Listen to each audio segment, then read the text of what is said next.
네. 말씀을 추구하는 보면 이렇게 뭔가 이렇게 와닿는 말씀에 대해서 어, 어, 공통 분모가 있는 것 같아요.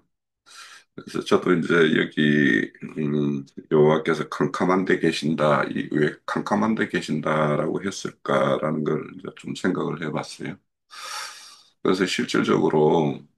우리가 거룩한 성전이 되기 전에는 우리가 모든 사람들이 비거룩에 속해 있었겠죠. 그런 요소가 많이 있구나. 그런데 이제 하나님은 거룩하신 분이니까 거룩하신 분이 비거룩을 만나면 거기에서는 이제 침이라는 그러니까 심판이라는 것이 이제 행해지기 때문에 그래서 이렇게 하나님이 모세를 만날 때에도 모세가 온전한 거룩한 자는 아니기 때문에 이렇게 자신을 가리는 어떤 구름으로 그래서 자신의 어떤 현현을 이렇게 가리는 어떤 모습으로 이렇게 묘사되고 있어요. 그래서 이제 이게 지어진다라는 것과 지어지기 전과의 어떤 그 차이가 분명하게 이렇게 드러내 표현하는 것이라고 보여요. 그래서 우리가 온전한 하나님의 어떤 성전으로 건축이 되었다라면 그분은 우리가 그분의 얼굴을 맞대고 이렇게 마주하면서 보고 어, 그 사도들은 그를 듣고 보고 만진 바가 됐다라고 이렇게 말씀하시는 것과 같이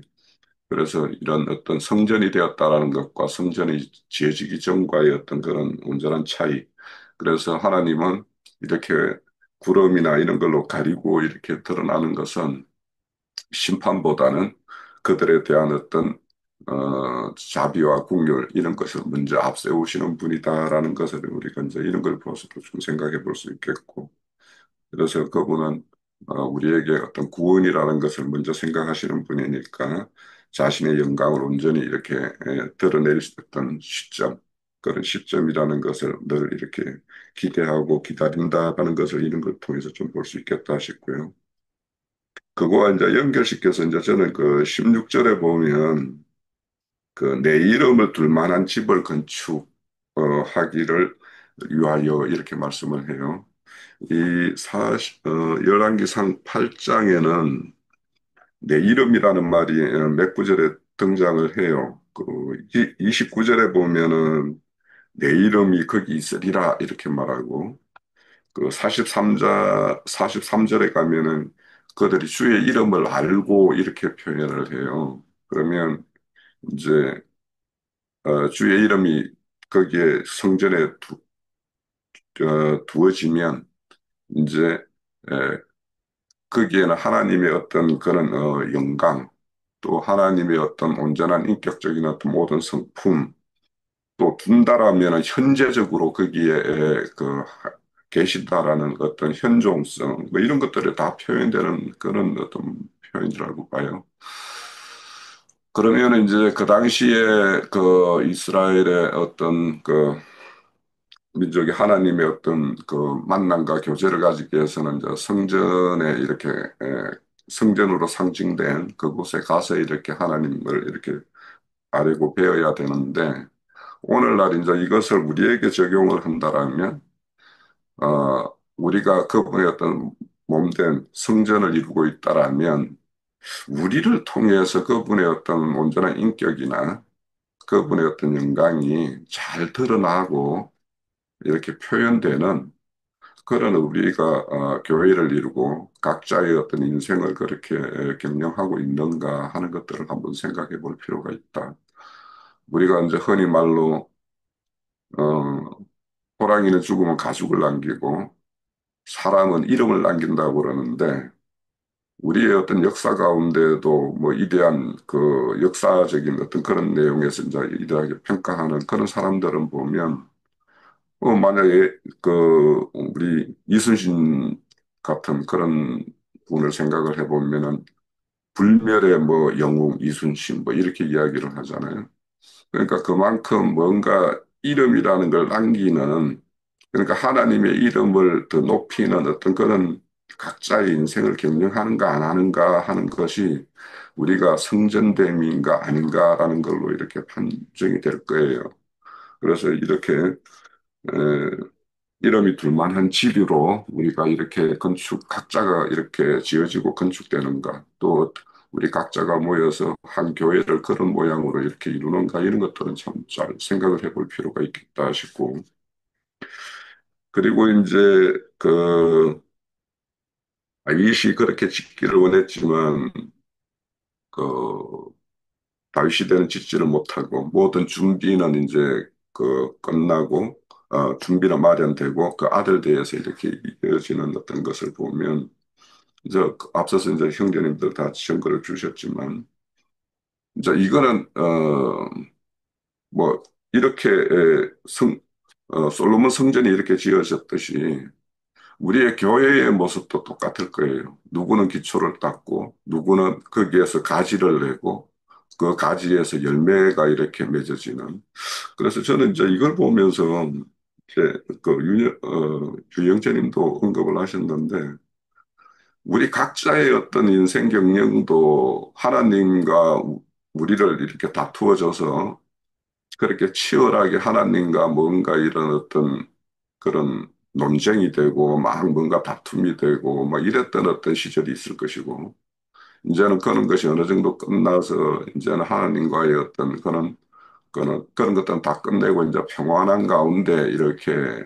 나날의 어떤 그런 인생을 이렇게 살아가는 그 지체들도 있을 거예요. 근데 저는 이제 이런 걸 생각을 하면서 이게 어떤 그렇게 딱 구분되는 건가? 어느 시대까지는 다윗처럼 치열한 전쟁을 하고 가난 정복 전쟁을 하고 왕국을 건설하기 위해서 주변 나라를 이렇게 점령하고 하는 어떤 그런 그것과 어 그것이 딱 끝나고 솔로몬 시대 와가지고 딱 그렇게 건축이 온전히 되어지는 이렇게 이분법적으로 나눌 수 있는 건가? 우리 인생을 보면 저는 그거보다는 저는 이걸 보면서 어떤 걸 좀 생각한다면, 꿀벌들이 꿀집을 짓고 꿀을 이렇게 채워가는 거, 이것이 딱 연상이 돼요. 그래서 어째 보면 우리는 싸움만큼, 또 그 싸움의 어떤 그것의 어떤 뒤끝에 이제 이렇게 정리 과정에서 그것이 온전히 이렇게 하나님의 어떤 그런 성품과 인격으로 조금씩 이렇게 채워가고 닮아가는 어떤 그런 것이 있지 않는가 이런 생각이 해서 짓는 것과 그 꿀을 채우는 것이 이렇게 동시에 이렇게 진행되는 것이 아닌가 하는 것이 저는 이렇게 우리 각자의 어떤 성전을 이루는 어떤 그런 모습이 아닌가 이런 생각을 좀 해요. 아무튼 이제 다윗과 솔로몬이라는 이런 것들을 보면 이제 교회에서로 이렇게 보면 우리 뭐 장로 형제님 같은 경우 이제 뭐 이렇게 치열한 어떤 그런 과정을 겪어서 그런 토대를 닦았고 그 위에 이제 우리가 이제 건축을 해야 되는 어떤 그런 책임을 맡아 있는 건가 이런 것들인가 도 모르겠는데 아무튼 이게 이제 하나님의 어떤 언약과 이렇게 성취 그러니까 다윗에게 약속했던 것이 이렇게 지금 성취되는 거 아닙니까? 그런 걸로 보면 이 세대를 이어서 이렇게 그 언약의 어떤 성취는 이렇게 연결되어 이렇게 이루어가는 것으로 이렇게도 좀 볼 수 있겠고 또 마지막에는 이제 그 21절에 보면 언약을 넣을 계를 위한 처소를 설치하였노라 이렇게 말을 해요. 자, 그러면 우리가 이제 앞서서 그 성전을 짓고 언약을 안치하는 것까지 또 봤는데 그 안치한 거를 이제 지금은 모든 것에서 이제 그 온 이스라엘에 이렇게 선포하는 선포식을 가지고 있는 것 같잖아요, 지금. 그러면 이제 저는 언약궤를 우리 가운데, 우리 각자 가운데, 또 우리 교회 가운데 언약을 넣은 계를 위한 처소로서 이렇게 온전히 이렇게 이루어지고 있는가, 이런 걸 이제 좀 생각을 해봤어요.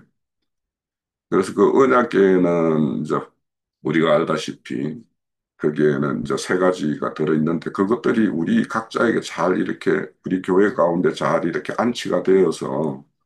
이런 어떤 계를 위한 처소가 온전히 이렇게 이루어졌는가 하는 것들을 살펴보면 아 그런 것 같다라는 생각이 좀 들어요. 왜냐하면 우리에게는 그게 하늘에서 양식인 어떤 그 만나 항아리 그것이 예, 우리 곳간에는 많이 채여 있죠. 저도 제 뒤에 이제 이번에 책을 정리하면서 보니까, 어, 제가 그 김점의 그 병원에 있을 때 형제님 그 강론집을 여러 지를 가져가서 내가 좀 읽었는데, 안 읽은 게 아직도 있거든요, 제 뒤에. 그러면 우리는 그런 곳간을 참 많이 가지고 있는 어떤 그런 만나 항아리를 이렇게 잘 보존하고 있다라는 생각도 들고, 그리고 이제 뭐 우리가 부활에 대한 어떤 소망이나 이런 것들도 어떤 다른 어떤 진리로 뭐 육신의 뭐 몸이 죽지 않는 뭐 이런 거에 대해서는 우리는 다 그런 것은 다 끝내고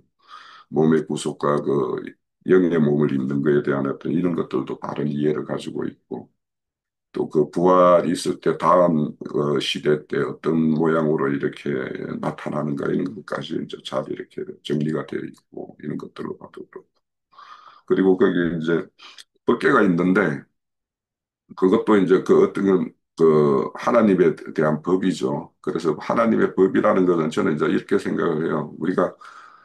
성경에 보면 하나님은 늘 공의와 정의를 이제 이야기하는데 이 공의라는 거는 항상 하나님은 어떤 거에는 상을 주고 어떤 거에는 벌을 주는 것이 하나님의 공의거든요. 물론 이제 벌 주는 것이 목적이 아니라 그 벌을 통해서 오히려 돌이키고 회개하게 하는 것이 이제 최종 하나님의 원함이지만 뭐 그렇게 하더라도 끝내 돌이키지 않으면 그는 이제 최종 어떤 징벌을 행할 수밖에 없는 것인데 그래서 이제 그런 어떤 법 정신 우리가 하나님의 어떤 공의에 대해서 우리는 상급에 대한 것도 명확한 인식을 잘 가지고 있고 또 하나님의 어떤 징계에 대한 어떤 심판에 대한 것도 우리는 잘 이렇게 정리되어 있어서, 어, 우리 각자, 우리 교회 모임에는 이런 하나님의 언약궤가 정확하게 이렇게 안치되어 있어서 그렇게 온전한 이렇게 성전으로 우리 각자는 각자대로, 교회는 교회대로 이렇게 건축되어 가고 있는 것이 아닌가 이런 생각을 좀 했어요. 그래서 오늘 뭐 앞으로도 이 솔로몬 성전에 대해서 이제 뭐 더 이야기 나누겠지만 우리 각자가 어떤 성전을 이룸에 있어서 부족한 부분도 있고 뭐 할 거예요. 뭐 그런 것들을 우리가 각자가 어떻게 채울 것인가 이런 거에 대해서 좀 생각해 보면서 오늘 이 말씀을 좀 이렇게 추구했으면 좋겠다 싶습니다. 예, 예, 마칩니다.